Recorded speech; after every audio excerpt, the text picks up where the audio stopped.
কাল ছিল 25শে ডিসেম্বর আমাদের সনাতনীদের তুলসী পূজা। তো আমি কালকে একটা ফেসবুকে পোস্ট করেছিলাম, তোমরা একবার দেখো। সেখানে একজন কমেন্ট করেছে, তো আমি পোস্ট করেছিলাম, আমি একজন সনাতনী হিন্দু, আমার কাছে আজ তুলসী পূজন দিবস, জয় তুলসী মাতা। তো দেখো একজন কমেন্ট করেছে অনির্বাণ, সে কমেন্ট করেছে ধর্ষক আশারাম বাপুর তৈরি তুলসী দিবস। আমি বলছি কি যে তুমি কি সস্তা নেশা করেছো? নেশা কেটে গেলে মেসেজটা ডিলিট করে দিও।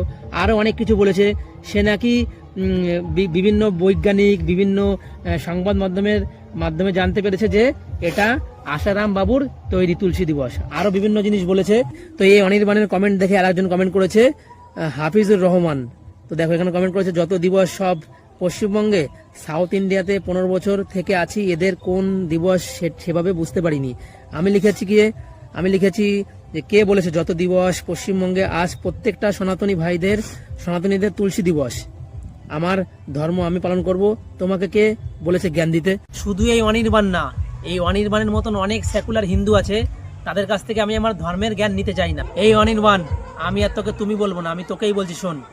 যদি আমি জানি না তুই কোন ধর্মের লোক, যদি তুই হিন্দু ধর্মে হতিস তাহলে তুই হিন্দু হয়ে হিন্দুর বিরোধিতা করতিস না। আর যে হিন্দু হয়ে হিন্দুর বিরোধিতা করে সে হিন্দু না, সে একটা প্রকৃত হিজড়া। তো সত্যি কথা বলতে কোনো ভয় আমি কেউকে পাই না, সত্যি বলতে আবার কিসের ভয়? আমার ধর্মের উপর যে উল্টোপাল্টা কথা বলবে তার প্রতিবাদ আমি করব। তোমরা যদি সত্যি সনাতনী হও তো এই ভিডিওটা প্রচুর পরিমাণে শেয়ার করো, আর এই সব অসভ্য মানুষদের যোগ্য জবাব দিতে শেখো যে নিজের ধর্মকে অপমান করে। তো তোমাদের উপর আমি ছেড়ে দিলাম, তোমরা দেখে নাও যে তোমরা একে কি বলবে।